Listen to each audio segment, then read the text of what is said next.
enfermedades respiratorias que están comprometidas el pulmón. Entonces, en ese caso, podemos suprimir la lactancia materna y aplicar fórmula para este niño. Ahora, el segundo periodo es el periodo transicional. Este se da a partir de los 6 meses hasta un año, ¿ya? Este periodo también es muy importante porque en este periodo se va a realizar lo que es la alimentación complementaria, ya lo que comúnmente conocemos como la ablactancia. Eh, eh, y consiste en la introducción de alimentos que son distintos a la leche materna o a la fórmula. Y el otro periodo es el periodo del adulto modificado. Este ya abarca las edades de preescolar y escolar y comprende entre 7 u 8 años de edad, ¿no? Ahora, en este periodo, el niño ya va a adoptar una alimentación que ya es progresivamente más parecida a la del adulto, ¿ya? Ahora, aquí surge una pregunta muy, muy interesante, ¿no? Y dice, ¿por qué pues, no podemos darle al lactante, no podemos introducirle alimentos? ¿Por qué siempre tiene que ser la lactancia materna exclusiva o leche materna exclusiva? ¿Por qué? Bueno, la razón es básicamente por tres motivos. Uno es que el sistema digestivo del lactante no está bien desarrollado, ¿no? Sabemos que dentro del sistema digestivo va a haber enzimas, etcétera. Y estas enzimas, pues, van a estar, muchas veces no van a funcionar correctamente y muchas veces van a estar ausentes. El segundo motivo es porque el, el sistema neuromuscular aún todavía no está desarrollado, ¿ya? Es por eso que, por ejemplo, el lactante todavía no se puede sentar, todavía no puede mantener la bipedestación, etcétera, y eso va a impedir que nosotros podamos introducir alimentos que son diferentes a la leche materna. Y el tercer motivo es básicamente la función renal, ¿ya? El lactante pues no va a tener una adecuada función renal. El riñón va a ser bastante limitado, no va a poder excretar correctamente los desechos o los metabolitos. Si le introducimos alimentos, hasta podríamos provocar enfermedades, podríamos provocar alergias a muchos alimentos. Esto antes de los 6 meses. Por eso se dice que en los primeros 6 meses se realiza eh, lactancia materna exclusiva, ¿ya? Y esa es la recomendación de muchos, prácticamente de todos los pediatras. Bueno, vamos a ver aquí cuán limitado es la función digestiva del lactante, ¿no? Primero decimos que, bueno, el lactante es capaz de tener una succión efectiva, sí, ya, sí tiene una succión, por eso succiona pues la mama, ¿no? Y también ya el lactante tiene un reflejo del cierre anatómico de la glotis. ¿Ya? Segundo, decimos que la deglución de sólidos es impedida por el reflejo de extrusión de la lengua. Esto hasta los 4 o 5 meses de vida. Eh, por eso, al lactante no se le debe dar alimentos ni semisólidos ni sólidos antes de los 6 meses porque el reflejo de extrusión de la lengua ya lo va a botar afuera, por así decirlo. Después de los 6 meses, sí, ya se va a poder. Ahora, el reflejo de la masticación antes de los 6 meses aún no aparece, pero después de los 6 meses, entre los 7 y 9 meses, ya aparece el reflejo de masticación y a pesar de que el lactante aún no pueda tener dientes, ¿ya? Ahora, aquí, por ejemplo, la lipasa lingual, que es una enzima, esta es la única enzima que va a estar desarrollada en el lactante, ¿no? Que se va a encontrar en la saliva del lactante. Ya, esta lipasa lingual, como ya está desarrollada, sí va a poder realizar una hidrólisis de los triglicéridos de la leche. ¿Ya? Por eso sí el lactante puede consumir leche materna. Ahora, el tono del esfínter esofágico inferior, o sea, el cardias, recién aumenta de tono a los 6 meses y alcanza su madurez a los 3 años. Es por eso que los lactantes, cuando muchas veces las madres dan de lactar y el lactante, pues, este, regurgita, ¿no? Regurgita y dicen, ¿no? Ya ha botado su chanchito, dicen. Pero eso es porque el esfínter esofágico todavía no tiene un tono correcto y regurgita, pues, ¿no? Y eso no tenemos que confundir con el vómito, ya es muy diferente, ¿ya? Ahora, el vaciado gástrico del lactante es un poquito más complicado y se da en dos fases, una fase rápida y una fase lenta. Y Este va a alcanzar un ritmo normal, o sea, así como del adulto, recién a los 9 meses. Ahora, otro detalle es que el pH gástrico del lactante no es tan ácido, ¿ya? No es tan ácido y va a alcanzar sus valores normales de acidez recién a los 3 años de edad.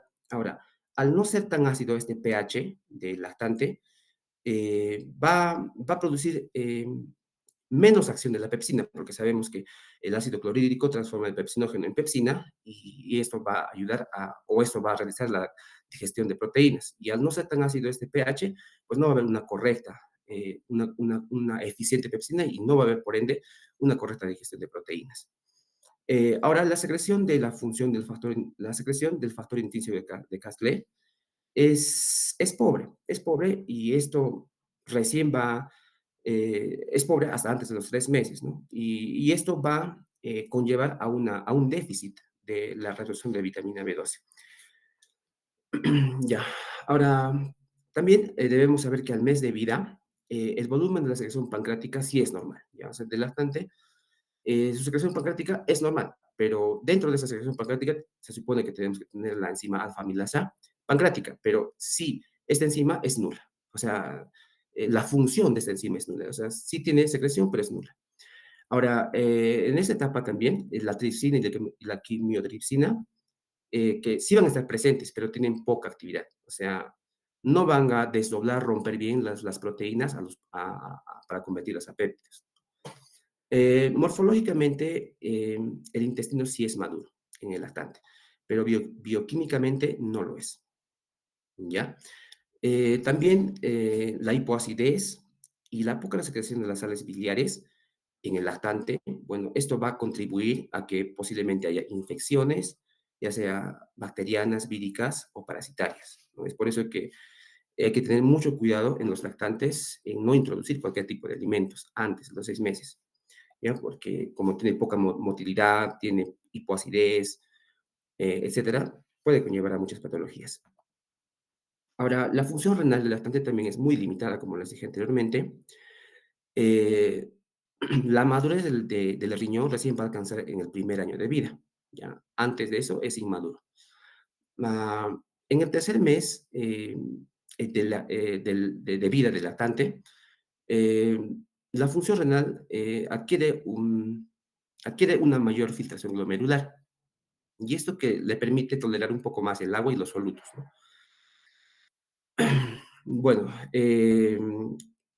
también en el riñón del lactante existe bajos niveles de secreción y reabsorción tubular, y esto nos conlleva a una menor capacidad de concentración renal y por ende el lactante no va a poder excretar bien eh, algunas, eh, algunos metabolitos o algunos desechos, ¿ya? Ahora, es importante también tener en cuenta que el lactante no dispone de ningún sistema de excreción exclusivamente para el sodio, ¿ya? Entonces, por eso es que al lactante no debemos tener mucho cuidado en no darle mucha cantidad de sodio, ¿ya? ¿Y esto cómo se va a controlar? Se va a controlar habiendo una variación en la reabsorción de sodio después del filtrado glomerular, ¿no? Por ejemplo, las necesidades diarias de sodio en el lactante debe ser 1,5 milicavalentes por kilogramo por día. Solamente debemos limitarnos a eso. Y debemos tener mucho cuidado con las leches en fórmula. Muchas veces estas leches pues tienen mayor cantidad de sodio y el lactante como no puede excretar bien el sodio, entonces va a tener alteraciones en el equilibrio hídrico y en la homeostasis. ¿Ya? Es muy importante también tener en cuenta que los riñones maduran morfológica y funcionalmente recién a los 1 año de vida. Ahora, en cuanto al sistema nervioso, bueno, la maduración del sistema nervioso, eh, cuando el lactante tiene los 6 primeros meses de vida, le va a permitir la deglución de líquidos, ¿ya? Y después de esos 6 meses de vida, recién va a permitir una deglución de semisólidos y, y hasta puede ser sólidos. ¿Ya? Es por eso que el lactante, ya, es por eso que el lactante eh, hay que tener mucho cuidado en no administrar alimentos semisólidos o sólidos antes de los 6 meses de vida. Bueno, ahora vamos a hablar de los requerimientos nutricionales en el lactante sano, ¿no? como les dije anteriormente, y lo vuelvo a repetir, y es muy importante, que la leche materna exclusiva puede cubrir sí por sí sola las necesidades energéticas del lactante en los primeros 6 meses. Pero a partir de esos 6 primeros meses ya puede aparecer carencias en algunos nutrientes, ¿ya? Ahora, las necesidades energéticas para el crecimiento y desarrollo del lactante son muy grandes, ¿no? Porque, como les dije, en esta etapa de vida es muy crítica porque el lactante recién está madurando su sistema digestivo, recién está madurando su sistema neuromuscular, recién está madurando su sistema renal. Hay mucha actividad física porque el lactante, ¿no? En los primeros meses, 6, 8 meses, está con esa tendencia a querer controlar su cabecita, o sea, tiene que adquirir una postura, quiere sentarse, va a querer ponerse en bipedestación, va a querer gatear. Entonces, todas esas actividades hacen que el lactante tenga mucho desgaste energético y por ende tiene una alta demanda de energía, ¿ya? Entonces, aquí vamos a entrar ya a un término que se dice raciones dietéticas recomendadas.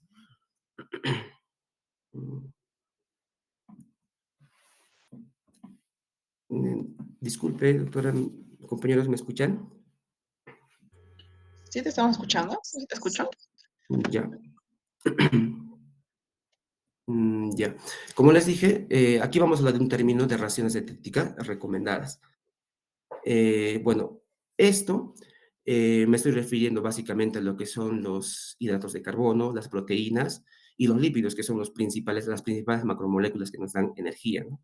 Por ejemplo, los lípidos, perdón, los carbohidratos, ¿no? Por cada gramo de carbohidratos vamos a adquirir 4 kilocalorías de energía.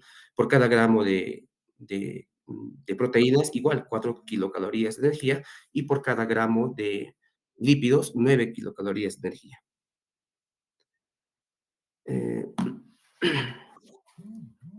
Eh, Perdón, doctora, me indican que no está pasando las diapositivas. No sé si.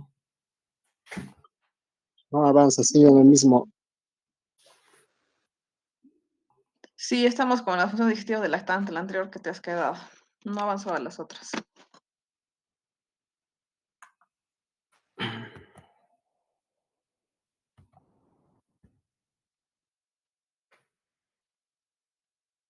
Mm, ¿Se ve? Estamos en requerimientos nutricionales. No sé si se ve, por favor. No. Sí te hemos escuchado la explicación, pero no ha cambiado la diapositiva.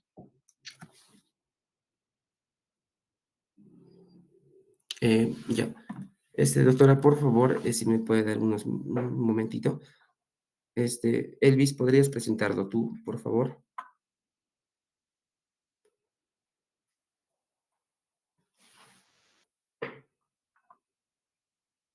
Elvis, ¿me escuchas? ¿Podrías presentarlo? Sí, sí, sí, sí. Ya. Voy a dejar.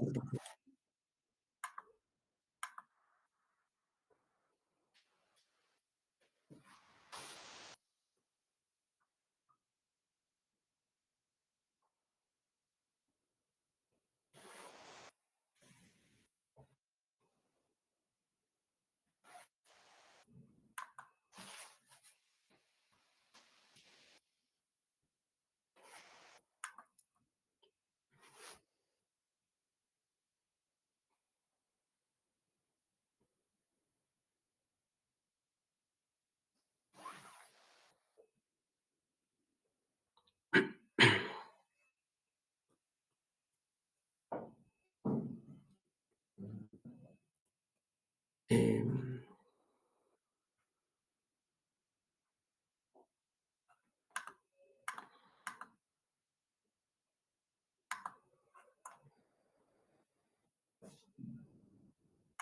ya. Elvis, por favor, ponlo en los requerimientos nutricionales.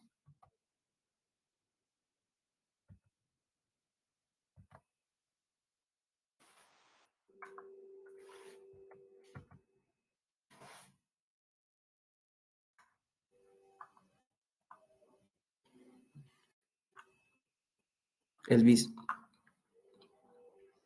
¿me escuchas?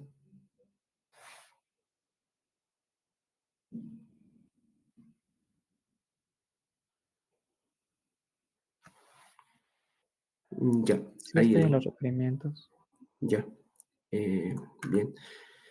Ya, bueno, retomando la exposición, como les iba diciendo, doctora y compañeros, los requerimientos nutricionales, como les dije anteriormente, básicamente, que la lactancia materna o la leche materna sí puede cubrir los 6 primeros meses, pero después de esos 6 primeros meses, pues, ya puede presentarse, carencias en algunos nutrientes, etcétera. Como les dije también anteriormente, que los requerimientos, energéticos en esta etapa de la vida es muy importante, puesto que el lactante tiene hace mucho gasto energético y por ende va a tener bastante demanda de los mismos. Ahora, aquí vamos allá a tocar un término llamado raciones dietéticas recomendadas, ¿no? Esto me estoy refiriendo a lo que son los carbohidratos, lípidos, proteínas, vitaminas y minerales. Cómo y cuánto debe administrarse o cuánto debe consumir el lactante. El primero que vamos a hablar es el agua. Bueno, el agua, sabemos o debemos saber que el lactante, pues, en sus primeros meses está conformado por 75% de agua. Y ya a los 3 años de vida recién se va a, com- a- a tener una composición similar a la del adulto, que es el 60%. Bueno, las necesidades de agua Luis, recomendadas para el lactante, Elvis, por favor, tu audífono, tu micrófono, perdón. Disculpe, doctora. ya. Las necesidades de agua para el lactante está recomendada de 150 mililitros por kilogramo por día. Ahora, si queremos ser un poco más exquisitos, podemos decir que se necesita 1,5 mililitros por kilocaloría que administramos eh, de agua, ¿no? Siguiente diapo, por favor.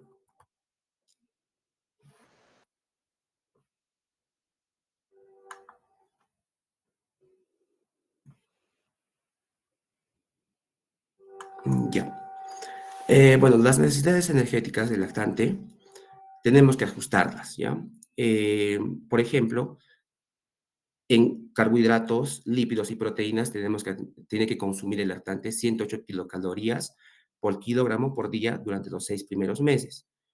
Pero ya posteriormente a esta edad ya va a disminuir con 96 kilocalorías por kilogramo por día eh, entre los 6 a 12 meses de edad. Em, Esta proporción de administración de kilocalorías está basado en lo que es la leche materna, porque sabemos que ese es el líquido de oro, ¿no? Y cualquier otra administración, ya sea por fórmula, etcétera, tiene que asemejarse lo más posible a la leche materna. Por ejemplo, las grasas tienen que componer el 50 al 54% de las calorías, los hidratos de carbono del 36 al 40% y las proteínas un 7%, ¿ya? Las proteínas, pues lo que debe consumir el lactante es de 2,04 gramos por kilogramo por día en los 3 primeros meses y 1,73 kilogramos por día en los próximos 3 a 6 meses.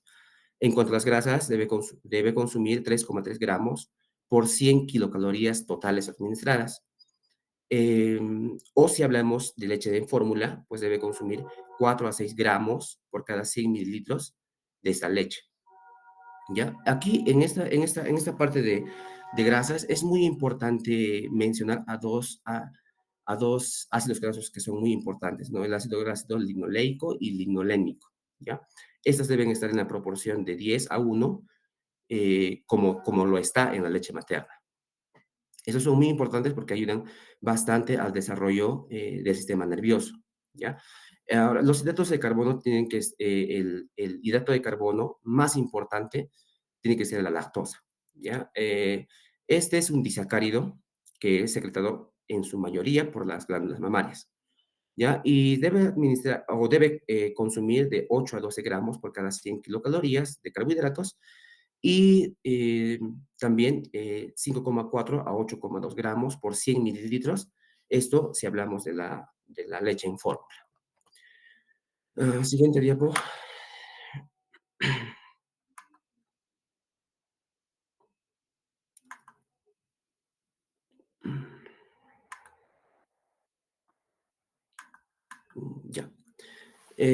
Bueno, no sé si lo ven, pero aquí tenemos una tabla que es bastante confiable.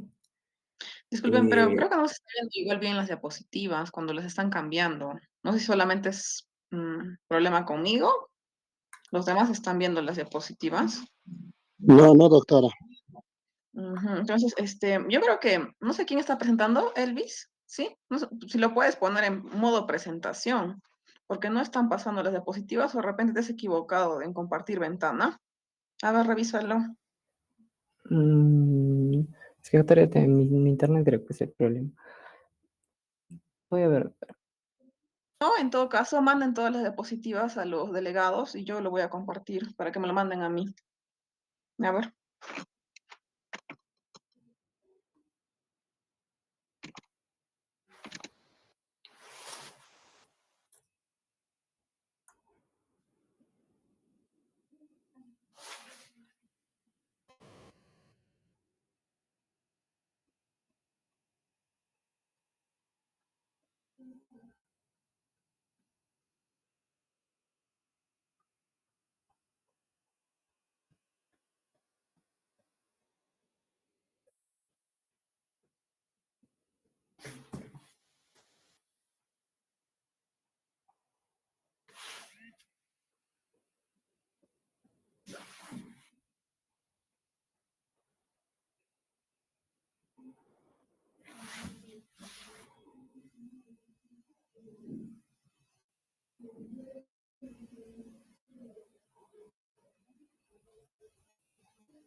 ya. Doctora, por favor, ¿puede avanzar unas cuantas diapositivas? A ver, un segundito. A ver, me avisa si está avanzando. Sí, sí está avanzando. Ya. Estamos en función renal del lactante, requerimientos nutricionales, Ya, necesidades ahí. energéticas, es el cuadrito. Ya, Ya. sí, ahí, ajá. Entonces, Ujú. como les iba diciendo, este es un cuadro emitido por la Asociación Española de Pediatría y es bastante confiable, ¿no? Porque aquí nos da, por ejemplo, los requerimientos que debemos tener en cuenta en el lactante, en lo que son aminoácidos esenciales, primero en los 6 meses de vida y posterior a esto. Siguiente, por favor, doctora. Ya. En cuanto a los minerales y vitaminas, aquí tenemos que tener mucho en cuenta lo que es el hierro, ¿ya? Entonces, decimos que la leche materna, pues sí tiene todos los nutrientes, ¿no? Tiene carbohidratos, lípidos, proteínas, tiene inmunoglobulinas, tiene muchas cosas, pero lo único que le falta es, para que sea perfecto, por así decirlo, es el hierro, ¿ya? Entonces, eh, tenemos que tener mucho en cuenta que al lactante se le va a dar suplementos de hierro a partir del cuarto mes, no antes, porque, como les dije, la función renal todavía no está eh, tan bien, ¿no? Entonces, esta es una tabla en la cual también vamos a ver el aporte o la cantidad de vitaminas que debe consumir el lactante, ¿no? La vitamina A, el retinol, la vitamina D, el tocoferol, la vitamina E, eh, perdón, la vitamina D, que es el colecalciferol, la vitamina E, el alfa-tocoferol, y la vitamina K, que es la naftoquinona. Esto es muy importante también para evitar sangrados, ¿no? Sangrados a nivel cerebral o a nivel intestinal, ¿ya? Es cuadro donde nos indica la cantidad que debe administrar o consumir el lactante. Siguiente, por favor.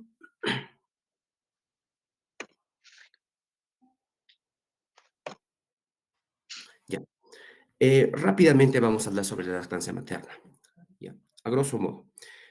Son detallitos que debemos saber, ¿no? La lactancia materna, como les dije, es exclusiva en los 6 primeros meses. ¿Y por qué es tan exclusiva? Porque se va a adaptar a las condiciones fisiológicas tanto del sistema gastrointestinal, del sistema nervioso y del sistema renal, ¿ya? El inicio de la lactancia materna, pues, debe ser precoz, debe ser muy precoz. Es más, apenas que da a luz, ya dentro de un momento debe iniciarse la lactancia materna, porque esto va a favorecer el contacto madre e hijo y también va a favorecer una estimulación para la secreción láctea. El tipo de la lactancia materna, pues debe ser de tipo lactancia materna a libre demanda, aunque hay otro tipo que es lactancia materna controlada, ¿ya? Pero se han hecho estudios y más validez tiene lactancia a libre demanda, ¿ya? Entonces, por ejemplo, cuando el lactante, y no debe pasarse más de 3 horas, ¿no? Porque si el lactante, por ejemplo, quiere dormirse dentro de las 3 horas, entonces la madre tiene que hacerle despertar y darle de lactar, ¿ya? El tiempo de lactancia es indicado entre 15 a 20 minutos, es muy importante esto, porque dentro de los primeros 5 minutos pues, se secreta o existe o sí, se succiona el 95% de la leche. Bueno, la lactancia materna siempre debe estar acompañado de una evaluación antropométrica mensual del lactante. ¿Y existen contraindicaciones para la lactancia materna? Sí, sí existen contraindicaciones. Una de ellas es, por ejemplo, si la madre es drogadicta o si tiene VIH o galactosemia, o si tiene también TBC activa, o si tiene tratamiento quimioterapéutico, ¿no? En estos casos sí se puede, o sí se puede suprimir la lactancia materna. Hay otro que también me estoy olvidando y es muy importante y es muy frecuente en nuestro medio, el cual es la neumonía neonatal, ¿ya? Cuando la neumonía neonatal existe, pues hay una alteración en la frecuencia respiratoria, hay una alteración en todo el sistema respiratorio. Entonces, muy fácilmente el neonato se puede aspirar. Entonces, en este caso, también se suspende la lactancia materna. Está contraindicado. Siguiente, por favor. Ya, la alimentación complementaria. Esto es muy importante y esto es el objetivo, ¿no? de esta parte de la exposición. A esto queríamos llegar. O sea, decimos, esta es la gran pregunta también que muchas madres se hacen y dicen, no, después de los 6 meses, ¿qué alimentos le voy a dar? ¿Y por qué le voy a dar? ¿Y cuánto le voy a dar? Etcétera. Entonces, aquí viene el término de alimentación complementaria, ¿ya? Esto básicamente es la introducción de alimentos que son distintos a la leche materna, ¿ya? Y siempre tiene que darse después de los 6 meses, aunque también algunos pediatras lo recomiendan a partir del cuarto mes, pero más aceptado es a partir de los 6 meses, ¿ya? Aquí se pueden administrar ya alimentos líquidos, semisólidos o sólidos. ¿Y cuál es el objetivo? El objetivo ya es conducir al lactante, conducir gradual y suavemente a que pueda adquirir una dieta ya similar o igual que el adulto. ¿Ya? Esos son los principales objetivos. Ahora, las razones por las cuales hacemos la alimentación complementaria a partir de los 6 meses son dos. Uno es por razones nutricionales y dos es por las razones adaptativas, ¿no? Tiene que adaptarse, tenemos que adaptar, mejor dicho, al sistema digestivo, nervioso y renal. Eh, Aquí tenemos que tener mucho cuidado, como les dije anteriormente, porque no podemos cometer errores en introducir cierto tipo de alimentos, porque podemos causar muchas anormalidades, por ejemplo, anorexia infantil, obesidad, hipertensión o hasta muchas veces alergias a ciertos alimentos. Como les dije anteriormente también, y lo recalco, es muy importante aquí ver la suplementación de hierro. Siguiente, por favor. Ya, aquí tenemos unos pequeños detallitos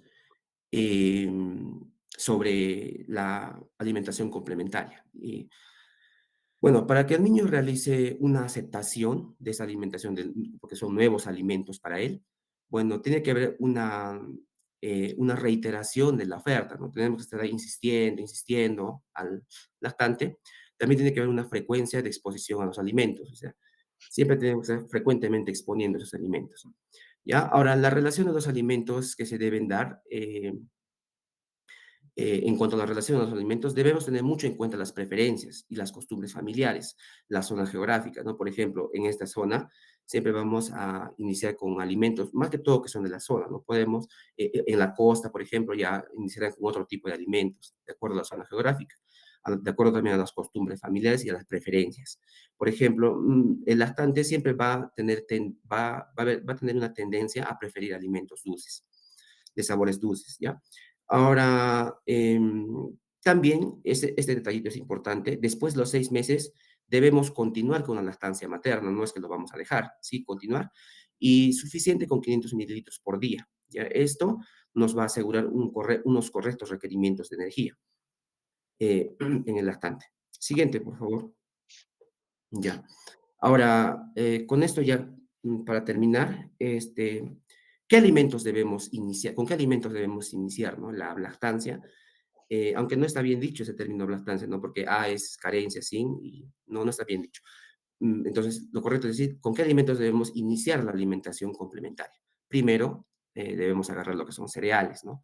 Su principal componente de estos es el almidón y el lactante ya va a poder tolerar y digerir a estos componentes, ¿ya? Esto a partir ya del cuarto mes.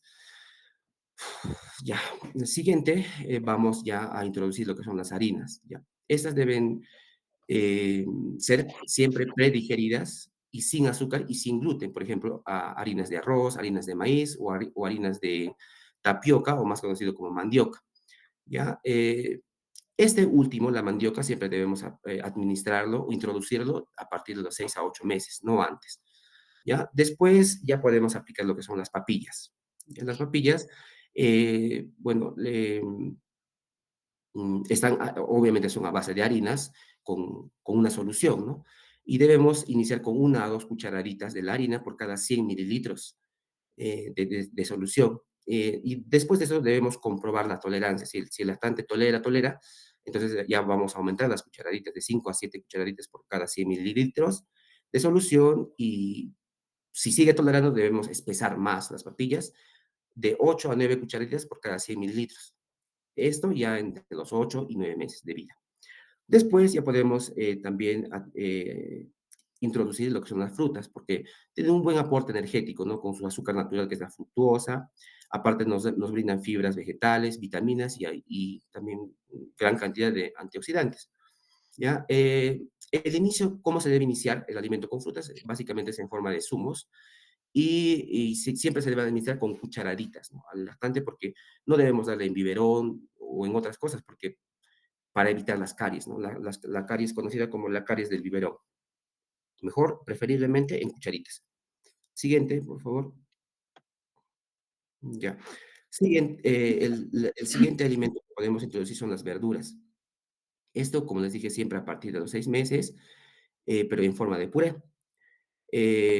Pero debemos tener en cuenta que debemos evitar en este caso lo que es la espinaca, el col y las remolachas. ¿Por qué? Porque tienen un alto contenido de nitratos, ¿ya? Y esto puede causar methemoglobinemia, ¿ya? Y aparte el riñón no lo va a tolerar tan bien. El siguiente alimento que podemos introducir son las carnes, ¿ya? Esto con su buen aporte de proteínas y aminoácidos esenciales. Como les dije, también son fuente de vitamina D, hierro y vitamina E. En primer lugar, se debe administrar las carnes de pollo, porque son mejor tolerables, mejor digeridas, y posteriormente ya podemos introducir la carne de cordero y de alpaca. Ahora, el huevo, pues muchas madres preguntan, ¿y le puedo dar huevito? ¿Le puedo dar huevo precocido o no? O huevo duro. Entonces, el huevo no se debe administrar hasta los 10 meses de vida. Esto es muy importante. Y después de los 10 meses de vida, recién podemos administrar y podemos comenzar con yema cocida. Y la clara se debe introducir después del año de vida. Ahora, el pescado también no se debe administrar antes de los 9 a 10 meses de vida porque tiene un potencial antigénico. ¿Ya? Ahora, la leche de vaca, pues tampoco se debe administrar fácilmente eh, porque no, porque, bueno, va a haber leches que son procesadas, que sí se van a poder administrar, pero en este caso la leche de vaca que no es procesada no se debe administrar, ¿ya? Antes de los 12 meses. Siguiente, por favor. Ya. Y finalmente aquí tenemos una tabla que también es emitida por la Asociación Española de Pediatría y el Comité de Nutrición y Pediatría, que nos indica qué nutrientes o qué alimentos debemos administrar al lactante y de acuerdo a sus meses de vida, ¿no? Hay primer mes, segundo mes, hasta el 12º mes.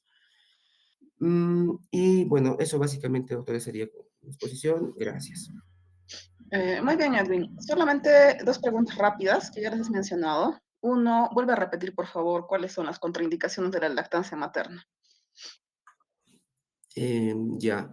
Las contraindicaciones, doctora, básicamente va a ser si la madre, por ejemplo, es una madre drogadicta, Ujú, no va a poder dar el lactar. Otro, si la madre, por ejemplo, está cursando con tratamiento quimioterapéutico. Otro, ujú, si la madre va a estar cursando con tuberculosis activa. ujú, Otro, si la madre va a estar, por ejemplo, ya, otro es si el neonato, perdón, el lactante va a tener enfermedades pulmonares, como por ejemplo en nuestro medio el clásico, que es la neumonía, ¿ya? Entonces, en ujú. este caso, debemos suspender porque va a tener mucha alta tendencia a una aspiración. Entonces, básicamente en esos casos está contraindicado la lactancia y debemos, en vez de la leche materna, pues darle la leche de fórmula, ¿no? Que es la que más, más se asemeja, por así decirlo, a la leche materna. Ujú. ¿Y la madre con VIH? Em, sí, también está contraindicado. De todas maneras, con respecto a lo de las madres con VIH, hay que tener cuidado porque, de todas maneras, la OMS a veces recomienda que se dé lactancia si es que vivimos en países subdesarrollados como el nuestro, ¿no? Y de repente la paciente está ya recibiendo su tratamiento, ¿no? Pues no es una contraindicación del todo absoluta. Y la segunda pregunta es, ¿qué has leído acerca del azúcar y la sal? Ya. Bueno, eh, como les dije, antes de los 6 primeros meses, solamente es leche materna exclusiva, pero Ujú, después de los 6 meses no se debe administrar azúcares, ¿ya? O sea, fructuosa, no se debe administrar. Puede administrarse glucosa, sí, pero glucosa de la fruta, como la fructuosa, ujú. entre otras, pero azúcar como sacarosa, no. Ajá. Ahora, en cuanto al sodio, debemos tener mucho cuidado también porque el sistema eh, renal del lactante, pues no está aún capacitado para eliminar o procesar el sodio. Entonces, por ende, no se debe administrar, o sea, debemos tener mucho cuidado en eso, y más que todo con las leches en fórmula, ¿no? Que muchas veces, compramos así por comprar y le damos nomás sin saber que tiene alto contenido de sodio y puede traer alteraciones metabólicas en el equilibrio hidroelectrolítico, y debemos también tener en cuenta que el lactante pues no tiene un sistema exclusivo para una secreción de sodio renal. Es por eso que el sodio se va a controlar con una reabsorción tubular, pero de acuerdo a la filtración glomerular. Es por eso que el Ujú. sodio es muy delicado en los lactantes, administrar, ¿no? En los lactantes. Claro, tal cual has dicho, no es necesario realmente agregarles ni sodio ni sacarosa, ¿no? El azúcar que nosotros conocemos comúnmente. A veces las mamás cometen ese error, ¿no? Recuerden que esa adaptación a la sacarosa que nosotros tenemos es un hábito que ha sido aprendido, en realidad no lo necesitamos, ¿no? Y ahora, para terminar esta parte, vamos a hacer una pregunta de lo que has expuesto a algunos de tus compañeros, ¿ya? A ver, Maldonado Visa, David, Maldonado Visa.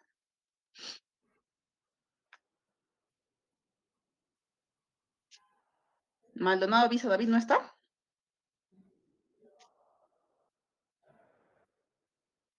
Ya. Ito Larico Dina. Presente, doctora.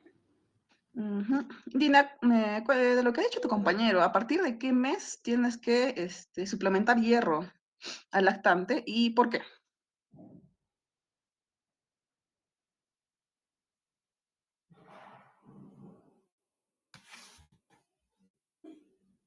En sí vendría a ser, doctora, a partir del cuarto mes, porque Ujú. no aporta este hierro. Ok, muy bien, ¿no? Porque hasta a partir de ese mes no va a faltar hierro en el lactante y eso también nos va a ayudar a prevenir lo que es la anemia, ¿no? Muy bien. Listo, continuemos. ¿Quién va a seguir exponiendo? Buenas tardes, doctora. Mi nombre es Ujú. Lucía Chambicea Portilla. Yo voy a continuar con nutrición en el infante de 1 a 3 años. Está en la misma diapositiva, doctora.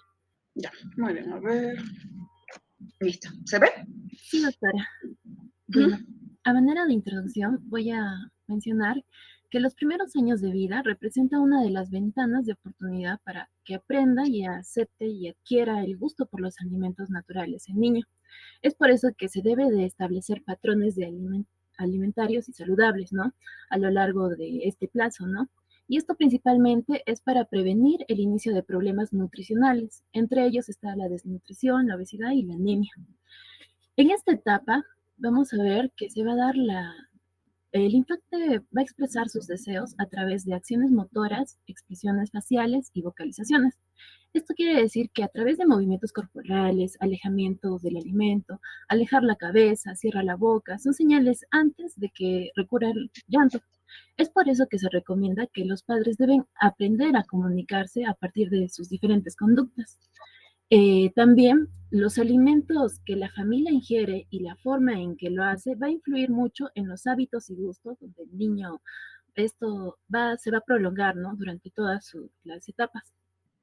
Es por eso que los padres deben de expandir su repertorio en la elección alimenticia.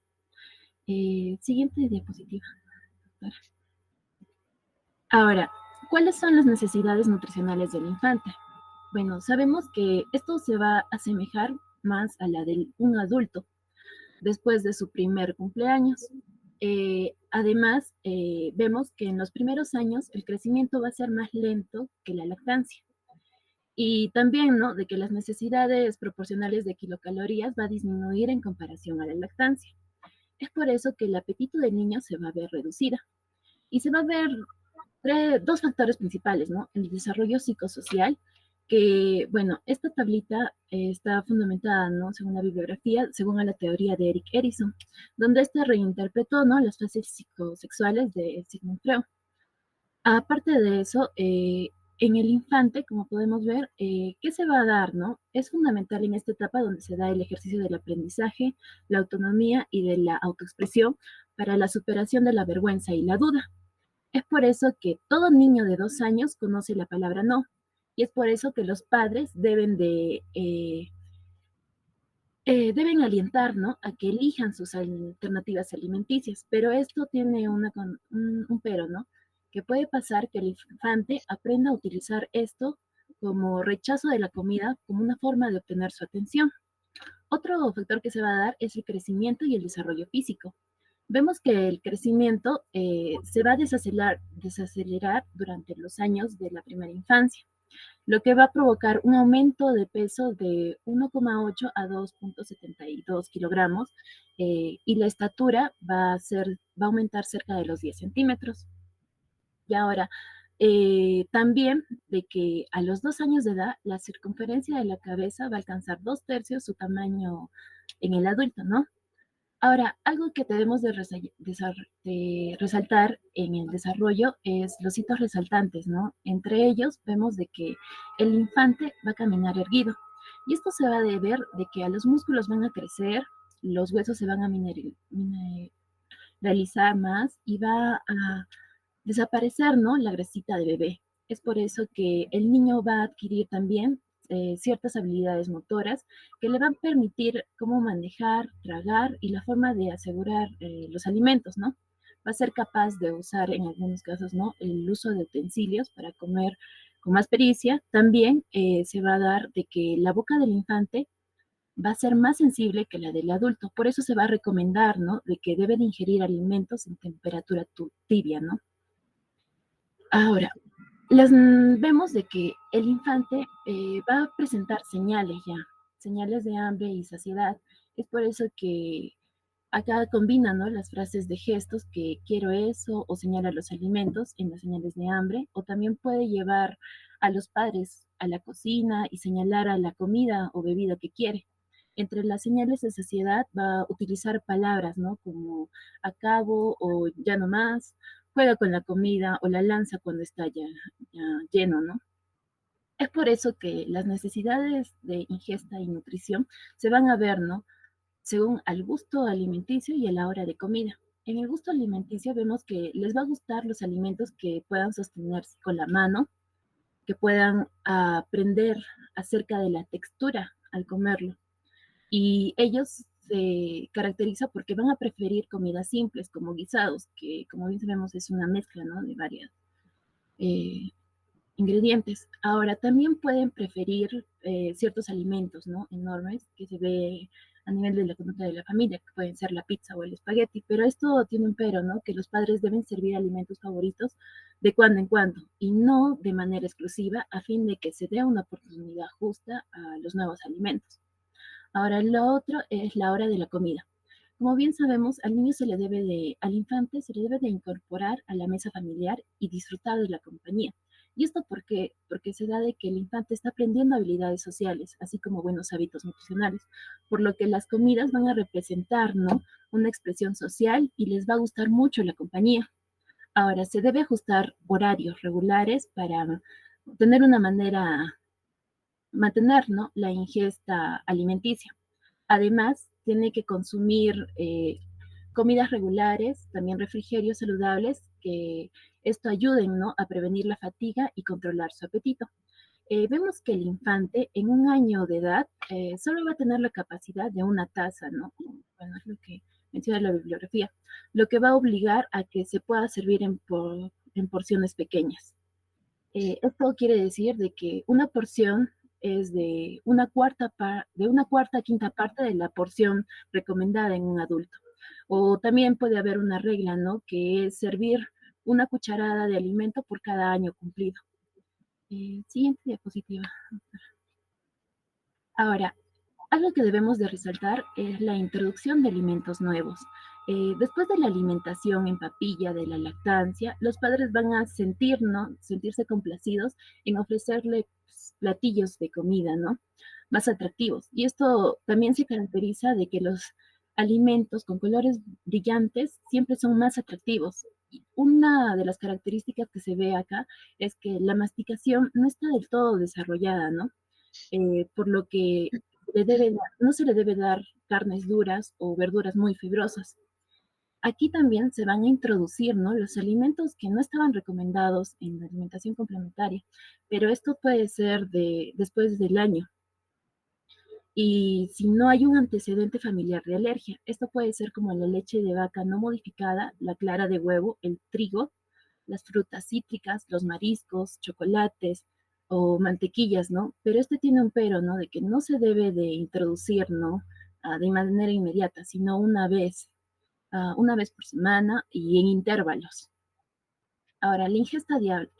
Como vemos al costadito, vemos que la nutrición en el infante va a ser semejante a la del adulto, por lo que va a consumir 3 comidas al día y 2 refrigerios, y la cantidad va a depender, ¿no? Entre 7 a 10 cucharadas.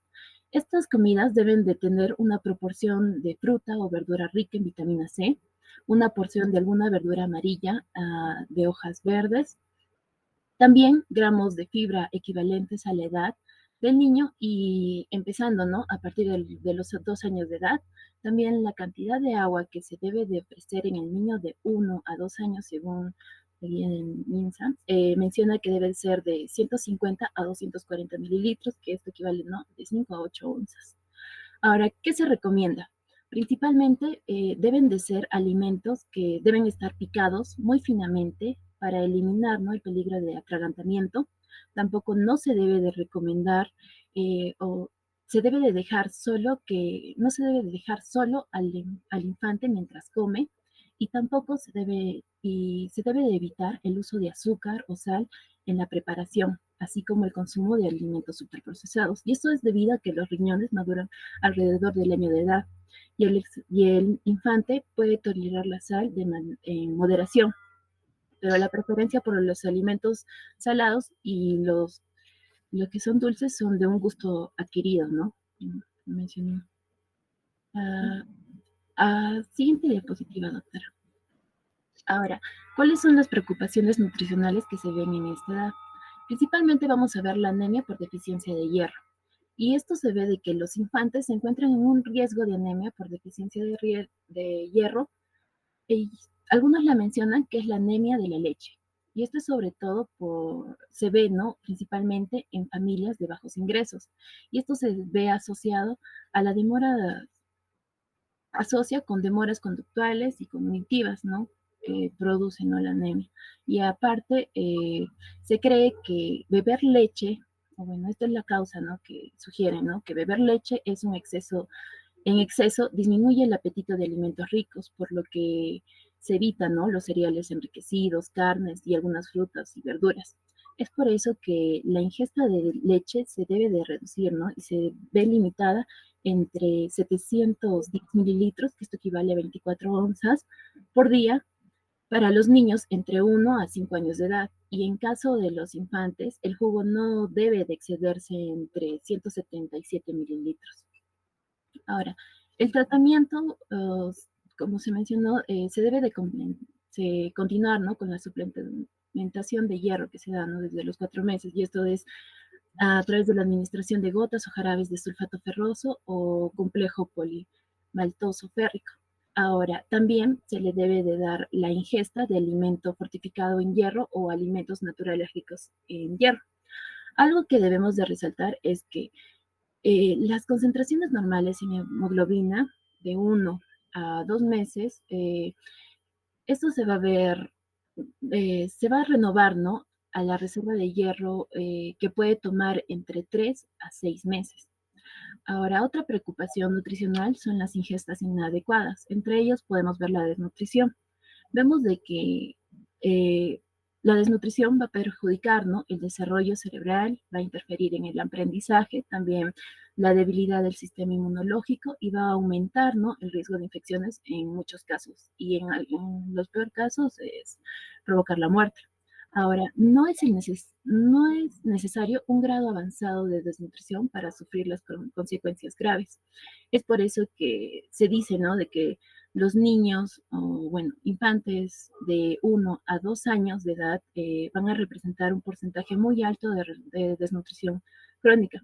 Y esto se ve porque este grupo coincide con la edad en la que muchos bebés dejan de ser amamantados, lo que va a reflejar, ¿no?, la importancia de la lactancia materna en una buena nutrición durante la primera infancia. Ahora, otro factor se va a ver la obesidad, ¿no?, y sobrepeso, ¿no? Como bien sabemos, no se recomienda agregar sal ni azúcares a la preparación de texturas y sabores. Tampoco se le recomienda a los refrescos en polvos, jugos, néctares con azúcar, tampoco las gaseosas, bebidas gasificadas, en general cualquier bebida azucarada, ¿no? O que contenga edulcorantes artificiales, y porque no lo necesita, no se le recomienda y no aporta, no tiene ningún aporte de valor nutricional. Y lo único que puede causar es un mayor riesgo de padecer, ¿no?, sobrepeso y obesidad, también caries dentales y entre otros. Ahora, también se menciona que el consumo de sal temprano, a partir de los 6 meses de edad, puede modificar los patrones alimenticios. Y como ya lo mencionó mi compañero, los riñones son inmaduros todavía para manejar la sobrecarga de sal. Ahora, algo que también se ve en esta etapa es que se debe de evitar, ¿no?, dar miel de abeja natural, no procesada en menores de 2 años, ya que puede contraer esporas de Clostridium botulinum, lo cual esto va a estar sumado, ¿no?, a qué se debe, ¿no?, de que al déficit de ácido gástrico del niño. Y esto va a desarrollar, ¿no?, facilitar el desarrollo de botulismo. Y esta es una causa, ¿no?, como bien sabemos, que ataca a los nervios del cuerpo. Muchas gracias, doctora. Con fin de mi exposición, doy a mi A compañera. ver, por favor, vuelve a repetir por qué razón no le damos miel a los niños menores de 2 años. Se debe de evitar la miel porque a lo que se menciona en la bibliografía, ya que el niño tiene un déficit de ácido gástrico y esto puede, ¿no?, contribuir, ¿no?, a que se pueda provocar, ¿no?, el botulismo, doctora.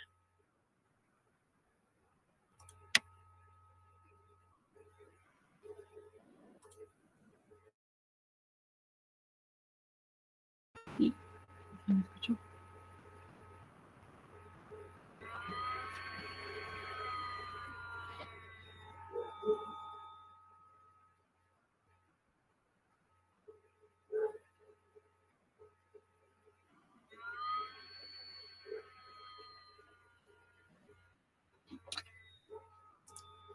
Bien, ¿se me logra escuchar, doctora, compañeros? Sí, sí te escucho. No solo. Ya. Bien, entonces, continuando con la exposición.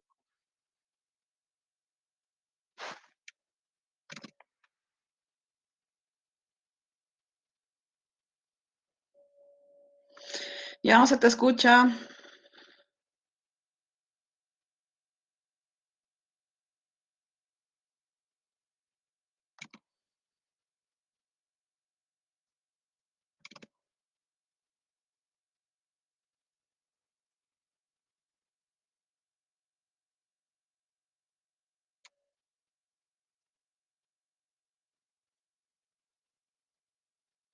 ¿A quién le corresponde la exposición? ¿Cari Mamani? ¿Sí?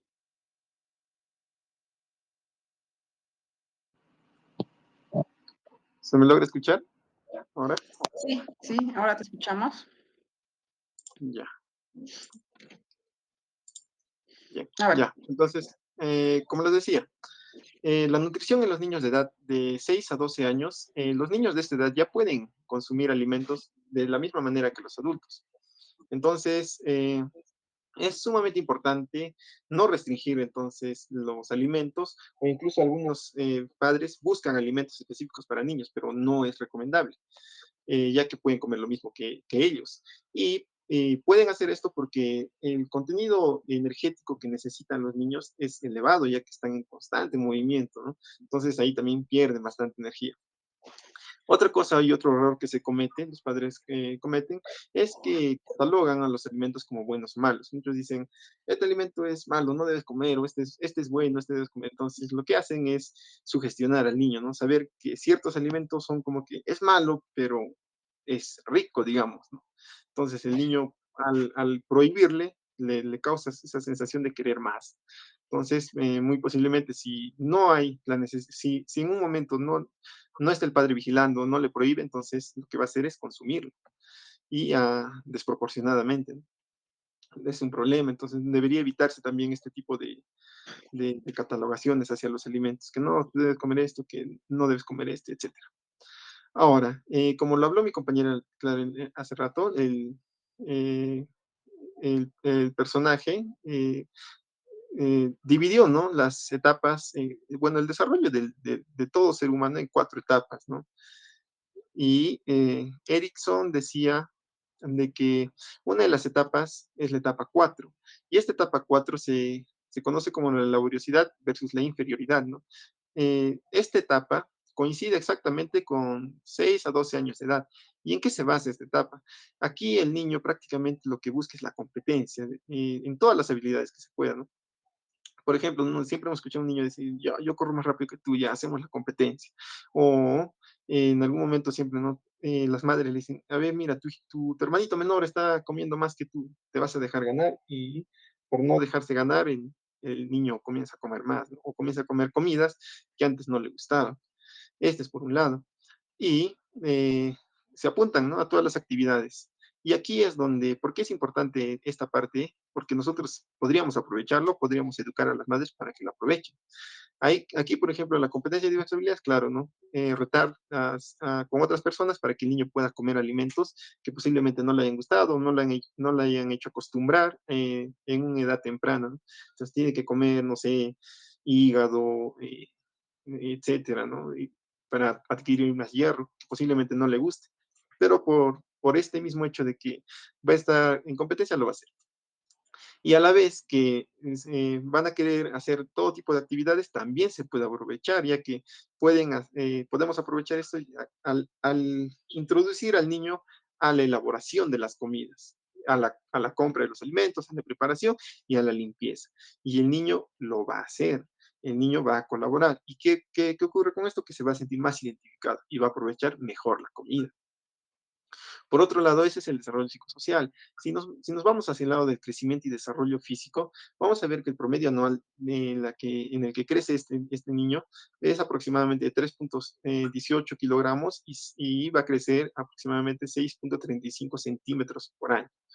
Ahora, como sabemos, hay que incentivar el ejercicio por distintas razones, ¿no? Una de las razones es, claro, que el ejercicio va a controlar su peso, ya que va a quemar calorías y pues no habría problemas en alimentarlo, ¿no? Bien.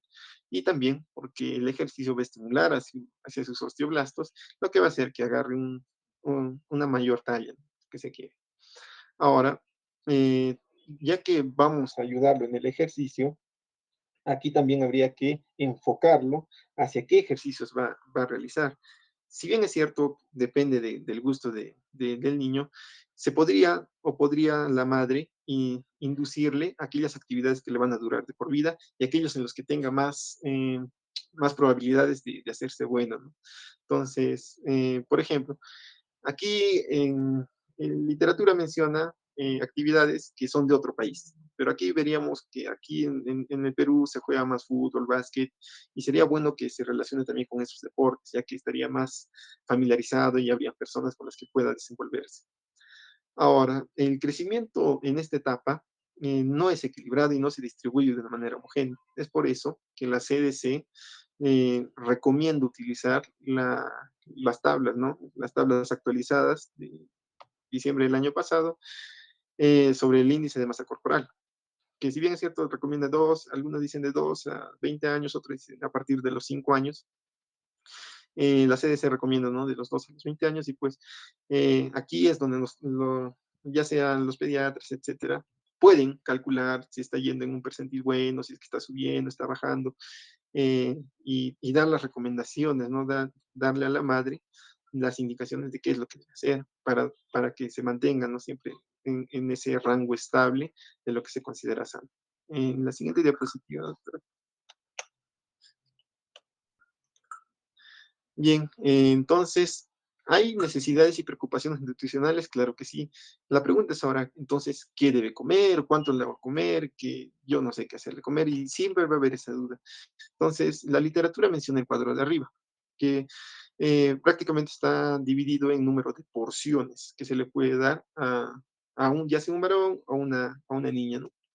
Ahí están los granos, las verduras, las frutas, lácteos y la carne, sumamente importante. En el cuadrito inferior izquierdo es lo que recomienda prácticamente una revista española, que así es como debería dividirse el plato supuestamente ideal, ¿no? Un plato saludable, que es el 50% de verduras, un 25% de proteínas y otro 25% de cereales integrales, carbohidratos, ¿no? Y siempre recomiendan bastante agua y ejercicio físico.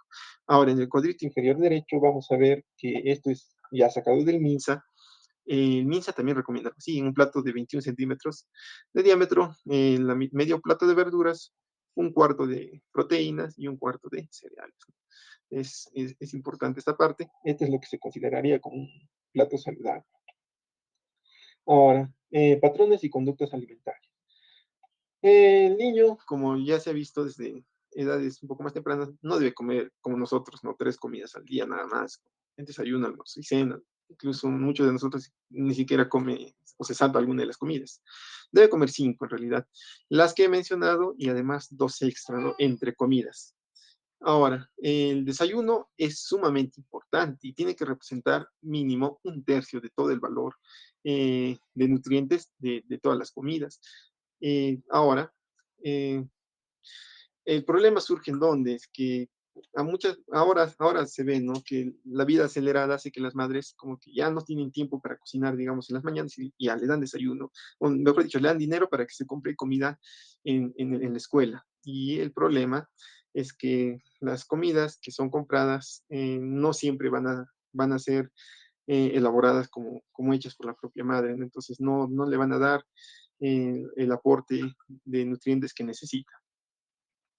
Ahora, se ha también mencionado en la literatura sobre las comidas, ¿no? El trastorno de déficit de atención por hiperactividad. Sabemos que hay niñitos que tienen este trastorno, ¿no?, de atención por hiperactividad, no pueden atender déficit de atención.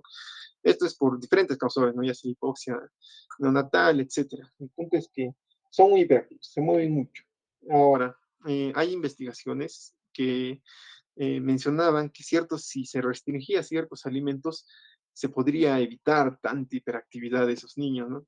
La literatura menciona que se sigue investigación y pues la investigación continuó y hasta el año pasado Feingold mencionaba que el 50% de pacientes que él había puesto a prueba respondían bien a la privación de condimentos artificiales, colorantes y salicilatos. Sin embargo, su investigación no pudo avanzar más porque los métodos que utilizaba eran cuestionables, ¿no? Porque ¿cómo vas a privar a un niño de ciertos alimentos? Porque los salicilatos no es que sean tampoco eh, sintéticos, sino que también se encuentran en las verduras, así que él prohibía ciertas verduras, etcétera, así que era un poco cuestionado. Pero más o menos él menciona que el 50% de pacientes sí presentaban mejoría con respecto a ese trastorno si se le prohibía estos alimentos. Hillman, también mencionando otro investigador, eh,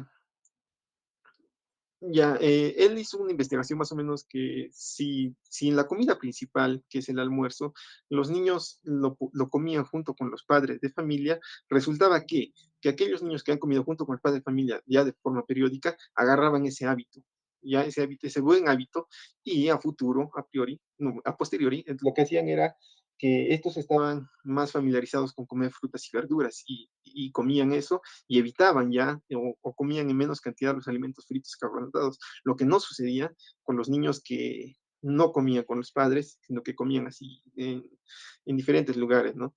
Y ellos sí, después de años, sí tenían bastante alimentación de comidas así al paso, fritos y carbonatados.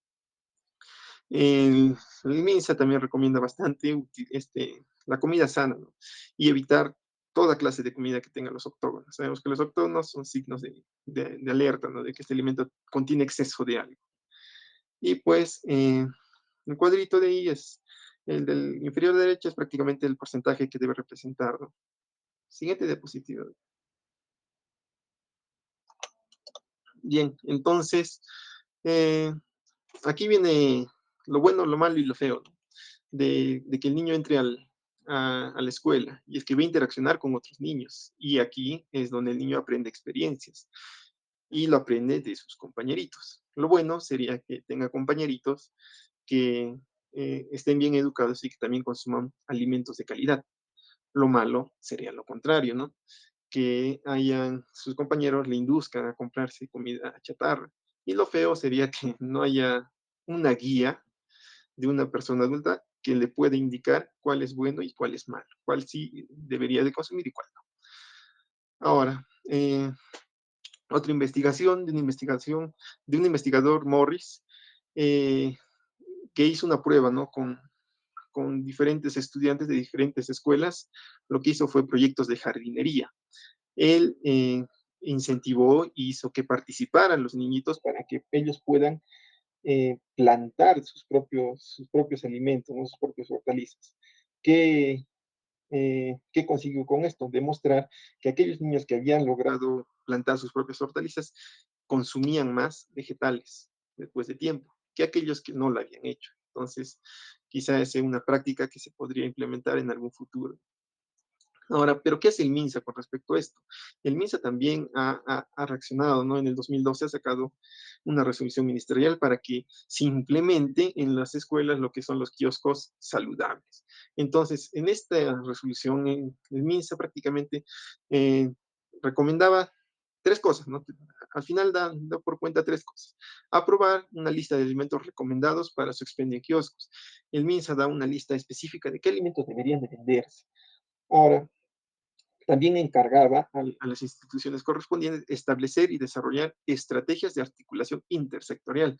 Recordemos que no solo es cuestión de salud, la alimentación saludable, sino también es cuestión de educación, bastante de educación, y charlas y consejerías a nivel multidisciplinario. Y tres, promovía también e implementaba los kioscos saludables en las instituciones educativas en marco de un convenio. El MINSA tiene un convenio con el MINED. Entonces, mediante este marco, el MINSA le decía al Minedu, ¿no? Que tiene que poner los kioscos saludables. Y no solo eso, que tiene que calificarlos después de tiempo. Entonces, así es como nace esta iniciativa, ¿no? El kioscos y refrigerios saludables.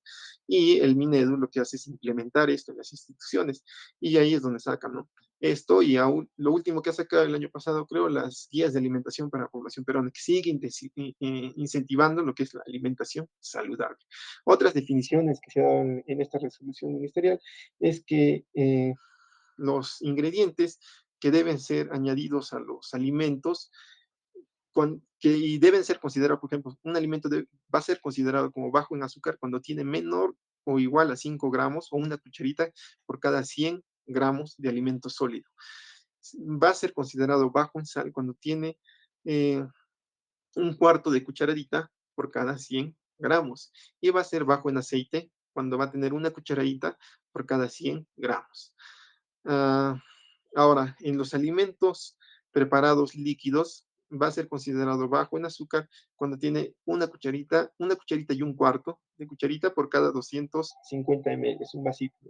Entonces, lo que recomienda el Minedu para principalmente evitar que se consuma sal y azúcar innecesariamente, porque no es necesario para nosotros. Ya vemos que el azúcar refinada no es necesario, al contrario, es malo, ¿no?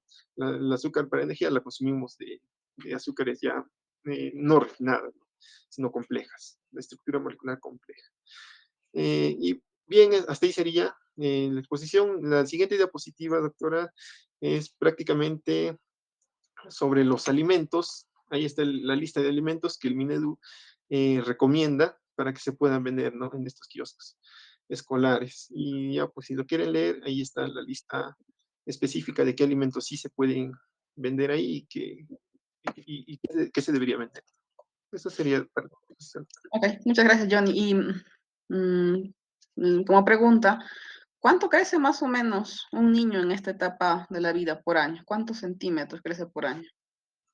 Bueno, la bibliografía menciona como 6 centímetros, doctora. Ujú, más o menos, ¿no? Entre 5 a 6 centímetros, que esa es la etapa en la que más o menos se estabiliza esa parte del crecimiento, porque ella empieza de la pubertad y ya cambia un poco el ritmo de crecimiento, ¿no? Sí. Bien, vamos con la siguiente. ¿Quién continúa la Ya, exposición? doctora. Elvis, ¿sí? Ya, doctora. Ajá, sí, doctora. Bien. Ya. Bueno, ahora vamos a pasar un poco a lo que vendría a ser la nutrición de lo que vendría a ser el adolescente. La adolescencia, básicamente es un periodo comprendido entre lo que vendría a ser los 12 años y los 18 años. Ah, esta es una etapa donde básicamente todos tenemos recuerdos bonitos, ¿no? Porque ¿quién no tiene buenos recuerdos en el cole? Pero es catalogada como la última etapa del periodo pediátrico. Básicamente, esta es la etapa donde ya generalmente las mujeres ya tienen un desarrollo sexual casi completo porque ya les aparece, ¿qué se llama? Los cambios corporales, ¿no? En el pecho, en las caderas, en fin. Bueno, ah, hay una controversia también acerca de lo que es la variable en sí de las edades, ¿no? Porque muchos catalogan la adolescencia desde los 12 a los 18, pero esta puede empezar con una adolescencia temprana, como se dice, y una adolescencia tardía. La adolescencia temprana, por ejemplo, empieza, según la OMS, a los 10 años, y en las mujeres y en los 11 años en los varones, a lo que se conoce, como dije, la preadolescencia o adolescencia temprana. También tenemos lo que vendría a ser la adolescencia propiamente dicha, que es de los 12 a los 14 años, y la adolescencia tardía, que es considerada desde los 18 a 20 años. Aunque, como dije, los parámetros son variables, ya que la OMS, por ejemplo, lo considera solamente hasta los 19, ¿no? Lo único innegable es que en esta etapa hay múltiples cambios y como dije, principalmente físicos. Acá, por ejemplo, se da un crecimiento acelerado o lo que vendría a ser el estirón, ¿no? El famoso estirón, que muchas veces nos dicen, oye, te has estirado y ya. Resaltamos que en esta etapa ya se inicia, por ejemplo, lo que vendría a ser la madurez sexual, como dije, de los órganos reproductivos, tanto de los ovarios en la mujer y de los testículos en el hombre, ¿no? Con la liberación básicamente de la hormona liberadora de gonadotropinas, ¿no? Que es estimulada desde el hipotálamo. En acá tenemos una imagen donde básicamente nos explica eso, ¿no? Que hay una estimulación de la GnRH que va a dar posteriormente una liberación de LH y FSH, las hormonas que actúan a nivel del ovario y a nivel de los testículos. A nivel del ovario, estrógenos y progesterona; a nivel de los testículos, lo que vendría a ser la espermatogénesis.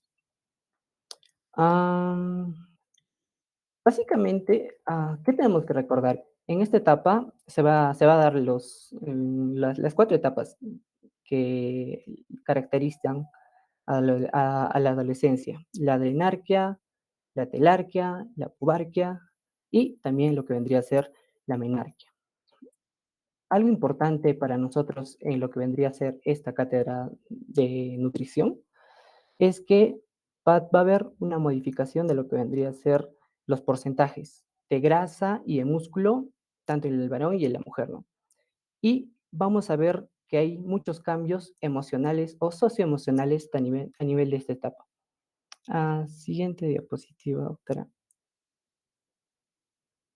Bueno, como dijimos, hay un cambio considerable, un aumento en lo que vendría a ser la estatura. Y lo que nos interesa básicamente es que va a haber una ganancia y redistribución de la masa grasa y de la que es libre de grasa, ¿no? O sea, el músculo. Sobre todo las mujeres, como dije, van a ganar más masa grasa. ¿Por qué? Porque la grasa va a estar acumulada en lo que vendría a ser las caderas, en los pechos en sí, y los varones generalmente, esto por genética, van a tener que ganar más masa muscular en este caso. Ah, Como aparece en el cuadro naranja, ahí, por ejemplo, nos dice que el aumento de peso en ambos es como que más o menos proporcional, porque ahí dice que el aumento en la mujer es 8.3 kilogramos al año, más o menos, y en el varón es 9 kilogramos. Pero en lo que vendría a ser la masa grasa, esta se diferencia, como dije. En la mujer es más que en el varón, y es aproximadamente a 10% más, a 15%. De eso depende, ¿no?, de la alimentación. Bueno, lo importante también es hablar del dismorfismo sexual, ¿no? Que hace referencia básicamente las diferencias del aspecto físico que tienen tanto el varón como la mujer, en el tamaño y en la forma sobre todo. Por ejemplo, como dije, las mujeres tienden más a ganar grasa, y esta grasa, como dije, ya se acumula ya sea en los glúteos, en las caderas, en los pechos, y los varones generalmente tienden a ganar más masa muscular, ¿no? Ya no son flequitos, generalmente ya son un poquito más agarraditos. Y respecto a los cambios en el desarrollo, básicamente hablamos de cambios psicosociales, básicamente en la relación interpersonal. Como dijo mi compañero, ya en el colegio obviamente ya tiendes a formar amistades, ya eres más social, tratas de alejarte un poco de la familia, estar más con los amigos. En fin, hay cambios también alimenticios, porque no solamente ya almuerzas o comes con la familia, ¿no? Ya simplemente a veces te vas con tus amigos a comer algo. Generalmente entre compañeros de colegio siempre van por ahí, ¿no? Por una salchipapa, una gaseosa, etcétera. Y también ya hay cambios en el sueño, ¿no? Porque acá ya los niños o los adolescentes ya tienden, por ejemplo, a tirarse las desveladas o amanecidas. Esto influenciado, por ejemplo, por los videojuegos, ¿no? Y también hay cambios en la actividad física. Ah, es importante que en esta etapa, por ejemplo, los adolescentes tiendan a mejorar o a tener más actividad física. ¿Por qué? Porque de esta manera van a desarrollar un buen aparato locomotor, se podría decir, y también van a desarrollar un buen sistema cardiovascular. Y como dijo mi compañero, también nos ayuda para mantener el peso corporal. o sea, estable, ¿no? Que sea saludable, ¿no? O sea, que no aumente exageradamente, ¿no? Y también nos podría ayudar, ¿por qué no?, para la recreación, porque de esta manera liberamos un poco la ansiedad o la depresión en otros casos que pueden tener muchos adolescentes. Siguiente diapositiva. Ya. Y bueno, ah, ¿cómo medimos o cómo hacemos una evaluación nutricional en el adolescente o también la podemos hacer en personas ya más jóvenes? Bueno, en el adolescente básicamente se hace una evaluación clínica nutricional, una evaluación antropométrica y una evaluación bioquímica. Estas 3 van como que complementadas unas con otras, ¿no? Primero vamos a conocer lo que vendría a ser la evaluación clínica, donde nosotros vamos a hacer, la historia dietética del adolescente. Vamos a conocer, por ejemplo, qué consume, qué alimentos generalmente están dentro de su nutrición, qué factores psicosociales tiene, por ejemplo, puede ser que sea vegano o que tenga alguna religión que le impida comer ciertos alimentos. Por ejemplo, también podemos hacer una historia clínica nutricional donde vamos a ver los antecedentes, ¿no? En él le puse en siglas. Primero, por ejemplo, ahí vemos los antecedentes familiares, ¿no? Por ejemplo, si ya tenía un antecedente de que su papá es diabético o no, o si su papá es obeso o no es obeso. En sí, todos los antecedentes patológicos y no patológicos. Y también vamos a ver el padecimiento actual, ¿no? Y qué es lo que se puede observar a través de una exploración física, ya sea analizando, por ejemplo, las uñas, el cabello, los ojos, inclusive las encías, ¿no? Para ver si tiene o no lo que está de moda ahora, que es la anemia, ¿no? Si hay deficiencias en sí visibles. Y todo lo que, por ejemplo, estamos sospechando, digamos, de que tiene anemia en este caso. Obviamente, para comprobar esto, tenemos que hacer una evaluación bioquímica y de esta manera confirmamos la deficiencia, ¿no? Y lo que es la evaluación antropométrica, básicamente se utiliza para ver el índice de masa corporal, para catalogar, ¿no? Si está normal, en sobrepeso o está obeso, ¿no? También los índices que generalmente se utilizan es el índice de la circunferencia de cintura, también dijeron de índice de cintura talla, era, y lo que es la composición corporal. Básicamente, como dije, es ver cuál es el porcentaje de grasa que presenta, ¿no? Y para esto hay aparatos especiales, ¿no? Am, y como dije, la evaluación bioquímica es más para descartar problemas visibles, ¿no? Por ejemplo, si está obeso, obviamente voy a pedir que se haga un perfil lipídico, ¿no? O ver el hemograma, inclusive se puede pedir lo que vendría a ser los exámenes de orina para ver si ya tiene problemas a nivel renal, etcétera. Pero principalmente se dice que es para problemas metabólicos.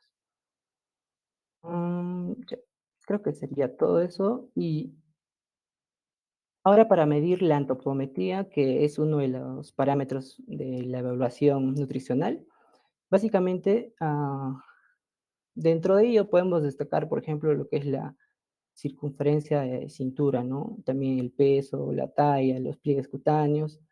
¿Y cuáles son los instrumentos que necesitamos? Básicamente es ahí utilizamos el plicómetro, la cinta métrica, el tallímetro, la balanza, que no la puse ahí. También se utiliza este aparatito que parece un mando, que básicamente nos sirve para medir el porcentaje de grasa en el cuerpo. No me acuerdo su nombre. Ya. Y algo sumamente importante es resaltar o es acerca de la medición de la circunferencia de la cintura, ¿no? Ya que básicamente por esta medición podemos determinar si hay un tipo de obesidad. Ah, Porque, como sabemos, la mitad de las kilocalorías o todo lo que no se utiliza, obviamente se almacena, ¿no? En forma de grasa y generalmente la distribución más anormal se hace a nivel del estómago, ¿no? Principalmente esto en los varones. Este valor básicamente nos va a predecir, como dice ahí, directamente relacionado con el riesgo de presentar complicaciones, tanto cardiovasculares y también problemas metabólicos. Lo importante es, por ejemplo, saber a qué nivel debemos tomar, ¿no? Esta debe ser debajo del, del borde costal, por encima de lo que vendría a ser el ombligo. Es la medición adecuada, ¿no? Y siguiente diapositiva, doctora.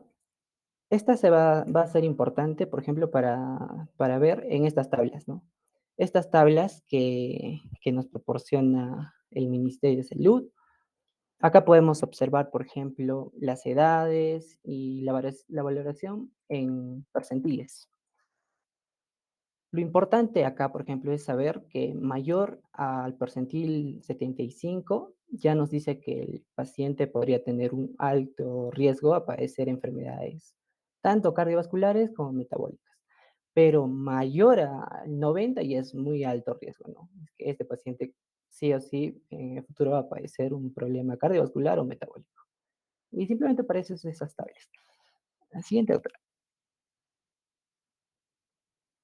Ahora pasemos a hablar sobre las necesidades nutricionales que tiene tanto los varones y las mujeres en esta etapa de la vida. Bueno, aquí se muestran requerimientos en kilocalorías y en calorías, ¿no? Según la edad. Esto básicamente por día que debería tener mínimamente o debería ganar mínimamente lo que son los adolescentes. Pero también mucho depende de las actividades que pueda realizar, ¿no? Pero básicamente este es el promedio que se tiene. Si se dan cuenta, en acá vemos que las mujeres en esta etapa se dice que deberían comer menos que los hombres y sus requerimientos calóricos varían. Por ejemplo, en la edad de 10 a 12 años es una diferencia de 200 kilocalorías, en la edad de 13 a 15, 470 y así, ¿no?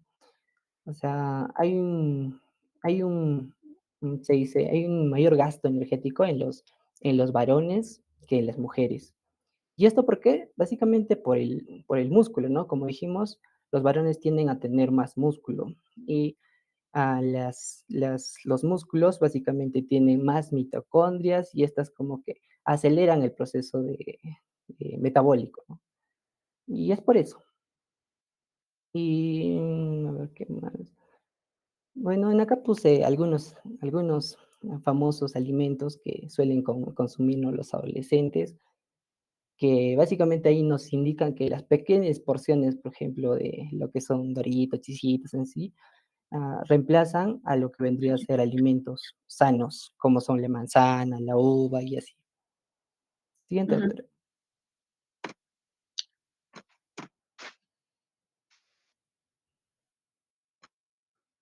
Ya.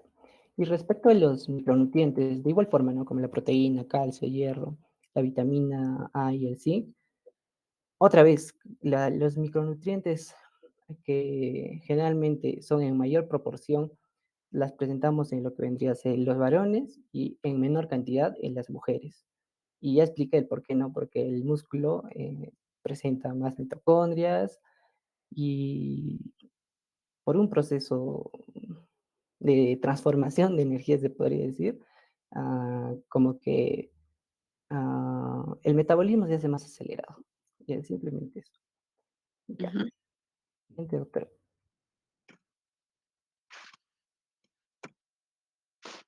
Ya, respecto a la alimentación, los objetivos están simplemente garantizar la exigencia calórica que presenta el adolescente para así lograr una ganancia adecuada de talla y peso, ¿no? Pero como dijimos, básicamente la alimentación ya no solo depende del cómo es la alimentación en el hogar, sino que también ya depende del entorno interpersonal que pueden tener con otros adolescentes, ¿no? Ah, y como dije, ya a esa etapa creo que es la más vulnerable y podemos, ¿no? Podemos ir a experimentar cosas. Como dijo mi compañero, mientras más te prohíben una cosa, más quieres hacerlo o más son tus ganas de consumir ciertos alimentos, ciertas bebidas en sí. Siguiente, doctora. Ya. Y para ver el nivel de nutrición, básicamente hay diferentes test que se pueden utilizar en sí. Uno de los test que generalmente o le he visto importante porque resalta muchas cosas o tiene muchos elementos importantes para mí, es el test de CRES Plus, que básicamente nos da la historia dietética, ¿no? Del adolescente, porque ahí nos pregunta cuestionamientos como el saber qué desayuna, qué consume, si ha comido frutas o no, pescado, golosina, inclusive si ya ha ingerido bebidas alcohólicas. Y como sabemos en nuestro medio, a cada vez a más corta edad ya están ingiriendo bebidas alcohólicas. Entonces, como que por eso este test me pareció interesante, ¿no? Y los resultados importantes, menor a 3 o igual a 3 nos va a dar un bajo nivel nutricional, de 4 a 7 un nivel promedio, y mayor o igual a 8 nos puede indicar un alto nivel nutricional. Básicamente es eso nomás. Ujú. Siguiente, doctora. Una de las complicaciones que más se da en esta etapa son los trastornos de la conducta alimentaria. Como dice ahí, es la etapa más vulnerable, donde podemos entrar en un conflicto psicológico, se podría decir, por ejemplo, reprochándonos sobre la apariencia física, ¿no? En esta etapa es donde el valor de la apariencia física es sumamente importante. Al menos es más representada, lo que yo he visto es en las mujeres que en los varones, porque en este periodo de ir a las rotaciones he visto que varias chicas vienen por problemas como la anorexia, otros que vienen por problemas de bulimia, que es más psicológico, ¿no? Entonces se tiene que tener en cuenta algunos signos de alarma que son importantes para sospechar de un trastorno alimentario, como por ejemplo, que se queja constantemente sobre el peso o el tamaño corporal que tiene, ah, toma frecuentemente las medidas corporales, comparación frecuente de sí mismo con figuras ideales, ¿no? Para ella que aparecen en la televisión, etcétera. Ausencia de lo que vendría a ser la menorrea secundaria o la pubertad, que no haya buen desarrollo, por ejemplo, en el caso de las chicas que se reprocha un poco tal vez, es el desarrollo de las mamas, ¿no? Bueno, también el sentimiento de burla por sus semejantes, ¿no? Por los pares, ya que ahora el bullying es frecuente, ¿no? Y se ve con más frecuencia en el colegio. Y también los cambios frecuentes en la forma de comer, porque, o sea, nuestra alimentación no es constante, ¿no? Siempre tenemos como que algunos gustitos, ¿no? Como que las golosinas, generalmente los adolescentes, ya pues, la comida chatarra, ¿no? A pesar de que hoy en día existen los octágonos, siempre son lo que más consumen, ¿no? Y finalmente el adelgazamiento desmesurado. Ya, algunos ahora en el diagnóstico, ¿no? Básicamente el diagnóstico se hace tanto por indicadores antropométricos, clínicos y bioquímicos. Como dije, o como nos dicen, por ejemplo, para cualquier enfermedad, lo principal es la clínica, ¿no? Entonces empezamos siempre por ahí, por los datos antropométricos, clínicos y finalmente para comprobar los bioquímicos. Ya, creo que es eso, doctora. Solo eso. Y finalmente acá tenemos un pequeño abordaje nutricional, que básicamente es el tratamiento, ¿no? Que nosotros podemos hacer hablando de la nutrición. Simplemente recomendarle hacer más actividad física, porque no basta con la actividad que realizan en el colegio, ¿no? Siempre se tiene que aumentar un poco más a esa actividad. También un cambio en el estilo de vida familiar, porque todo empieza desde la familia, evitar alimentos procesados. Esto es muy complicado porque ¿cómo le vas a decir a un adolescente que no consuma ciertos alimentos, ¿no? Es como que muy complicado y, O sea, como que si viene a tu consulta y tú le dices, ya no vas a comer, ta, ta, ta, ta, como que lo espantas, ¿no? En vez de ayudarlo. Entonces, pero en lo posible se tendría que hacer eso.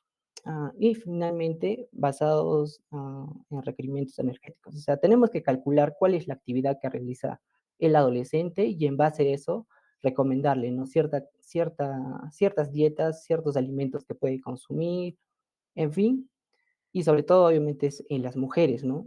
Porque las mujeres en esta etapa, como apareció en los cuadros, necesitan un menor aporte de calorías y nutrientes.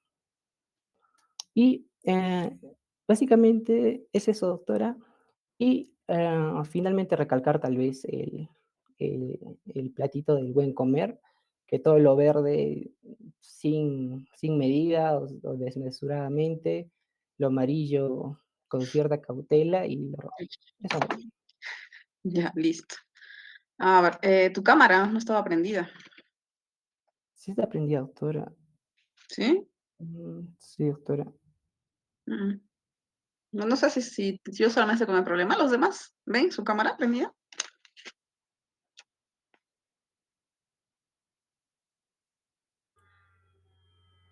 A ratos, doctora.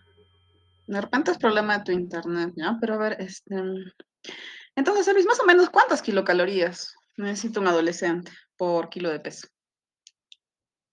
Como dije, doctora, depende de la edad. O Ujú. sea, depende mucho de la edad en la que esté. Por ejemplo, hablando de 16 a 17 años, que son la edad más promedio ese, es 45 a 50 kilocalorías.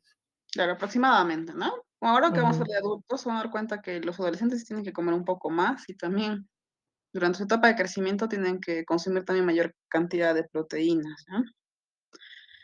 Ya, muy bien, muchas Mm, gracias al grupo. Ha estado buena la exposición. El único detalle es que se han pasado de tiempo. Ujú.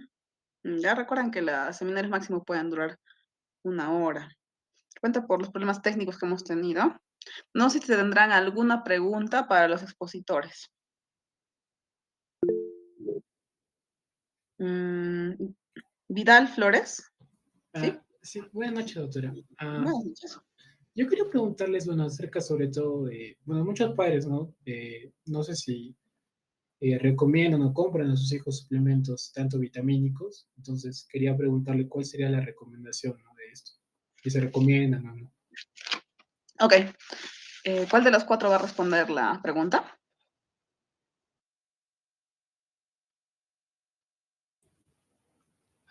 bueno, Sí, doctora, Albi.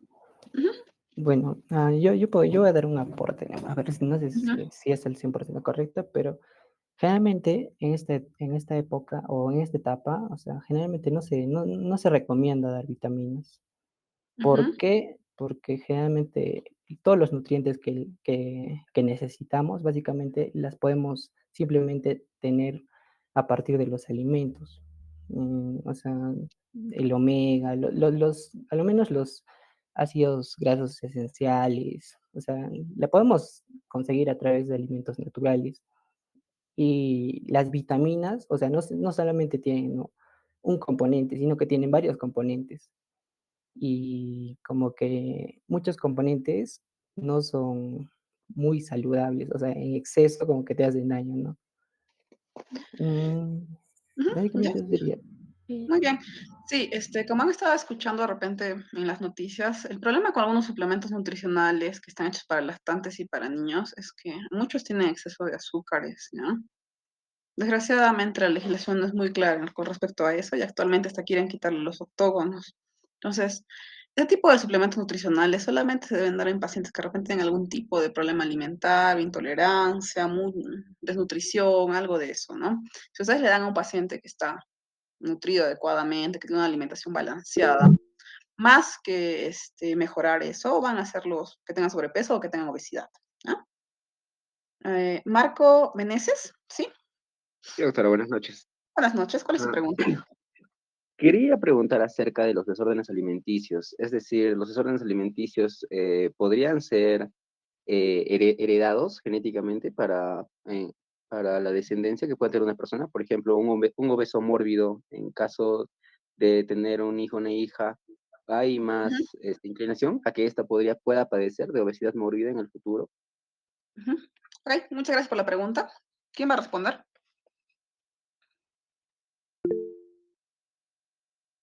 Ujú. ¿Johnny? Ya, sí, bien, de hecho sí, ¿no? Está en muchos libros, ya hemos leído en pediatría, en gineco, que sí es factor predisponente, ¿no? Si tiene padres obesos, muy probablemente el hijo también sea obeso. Entonces, la Ujú. respuesta es sí. Ya, claro. Recuerden que aquí tiene que ver mucho la epigenética, ¿no? Las generaciones anteriores lo que nos heredan a nosotros son alteraciones en la producción de nuestras proteínas, y eso es algo que lo vamos heredando. Entonces, puede ser que hayamos tenido mamá, papás diabéticos u obesos, y nosotros vamos a nacer con esa predisposición debido a ello, ¿no? Listo. Muy bien. ¿Alguna otra pregunta?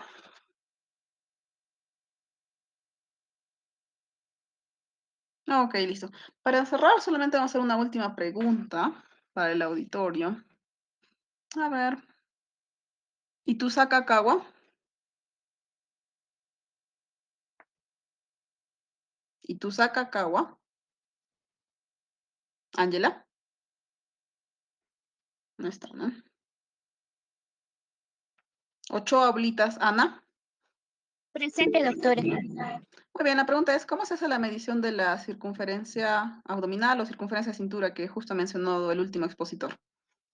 Va a ser con la ayuda de una cinta métrica. Ujú. Y ¿Cuáles son? también Ujú. a lo que mencionó, estaba asociado a incrementar el riesgo de padecer enfermedades cardiovasculares o también asociado a síndromes metabólicos. ¿Cómo haces la medición? ¿Qué puntos tomas en consideración? Ah, bueno, hasta donde tengo entendido, se va a medir por la porción, en la porción donde sea más, más prominente lo que sería el perímetro abdominal. Si es si es que no estoy muy segura, doctor. Ya, a ver, vamos a... El que ha expuesto eso ha sido Elvis. ¿Cuál es la respuesta? Bien. Sí, tiene razón mi compañera, es en el perímetro abdominal, Ujú. exactamente debajo del reborde costal y por encima, trazamos una línea imaginaria por encima de lo que vendría a ser el ombligo. A esa altura se debería medir. Ujú. Ya. Listo, muy bien. Entonces, cerramos esta parte de este seminario. Ya voy a llamarles lista y se va preparando el otro grupo. Si tienen problemas con su internet, para evitar los problemas que hemos tenido en el anterior grupo, si no lo vuelven a pasar para que yo lo pueda compartir, ¿no? Doctora, Ujú. disculpe, Sí, Kevin. tenemos clases a las 7 ahora. Ya. Entonces, vamos a tener algunos problemas porque les comento que el día viernes yo también tengo problemas para que podamos hacer los seminarios que nos tocan ese día. Desgraciadamente he tenido un cambio de turnos en el hospital. Entonces vamos a tener que ponernos al día de todos los temas que nos quedan pendientes. El lunes, ¿de qué hora a qué hora? ¿De 5 a 7 está bien o tienen clases? Creo que sí, doctor. O chicos, ¿alguien tiene algo? Porque nos tocaría el siguiente tema. Alguien que tenga alguna objeción ese día lunes de 5 a 7, haríamos el seminario que nos está faltando del día de hoy. A ver. Ahora déjame verificar. Que nos tocaría manejo nutricional en el adulto, que sería de 5 a 6. De 6 a 7 haríamos manejo nutricional en el adulto mayor. ¿Ya? Ahora, nos vamos a trazar porque teníamos que hacer todavía lo de la clasificación de desnutrición, método diagnóstico. Entonces, el día miércoles, igual de 5 a 7, hacemos el otro seminario que es manejo nutricional en la gestante y después de eso yo voy a hacer la teórica de clasificación de desnutrición y métodos diagnósticos. Y para el día viernes terminaríamos los otros dos seminarios que nos quedan, que sería manejo nutricional del niño con desnutrición y manejo nutricional del niño con anemia. Todos los días de 5 a 7. ¿Sí? ¿Algún problema, objeción, algo que tengan que decir? O si no, quedamos así los horarios, ¿no? Sí, creo que no, no, doctora, de momento. Ya. Entonces, doctora, sería lunes, miércoles y viernes de 5 a 7. Sí, la siguiente semana. El viernes, desgraciadamente, no vamos a poder hacer nada. Que han cambiado un poco mis horarios, ¿no? Mientras quedamos así, voy a llamar rápidamente a asistencia y con eso para que puedan irse a sus clases. A ver, Karim Omani, Presente, doctora. Casilla Paredes, Presente, doctora. Carita Kea, Presente, doctora. Yambisea Portilla, Presente, doctora. Utipa Chana, Presente, doctora. Buenas noches. Flores Gómez Kevin, que sí ya está. Presente, doctora. Flores Mamani, Presente, doctora. Buenas noches. Guarachi Laurente, Presente, doctora. Ito Larico, Buenas noches, presente, doctora. Luicho Tipo, Presente, doctora. Luquia Pasa, Presente, doctora. Maldonado Visa, Mamani Cori, Buenas noches, doctora. Presente. Mamani Kutisaca,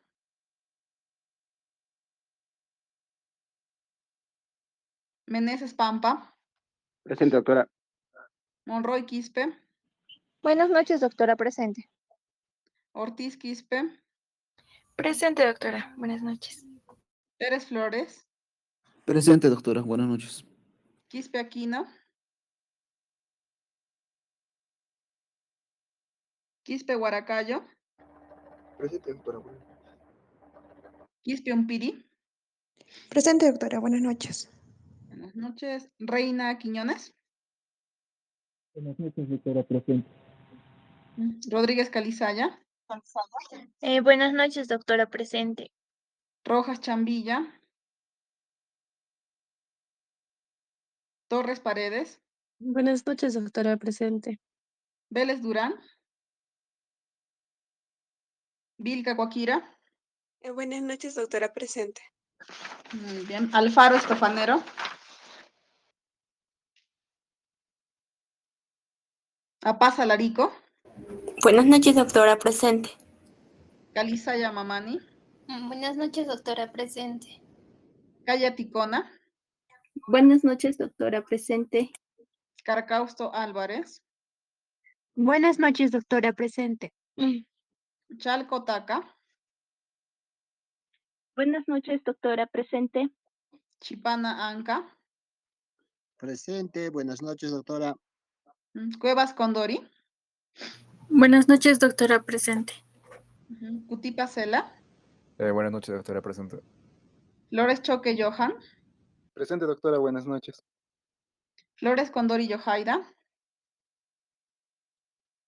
Presente, doctora. Buenas noches. bien, buenas noches, Itusaka Kawa, Presente, doctora. Buenas noches. De antes también le respondí, solo que estaba en otro dispositivo, doctora, y no se me escuchó. ya, sí, como le dije ya en la anterior clase, tienen que asegurar eso, porque si yo toma les llamo y no están, sí les voy a considerar nomás como ausente, ¿ya? Jiménez Cáceres, Presente, doctora. Buenas noches. Llanos Mamani, Presente, doctora. Buenas noches. Mamani Ucharico, Presente, doctora. Buenas noches.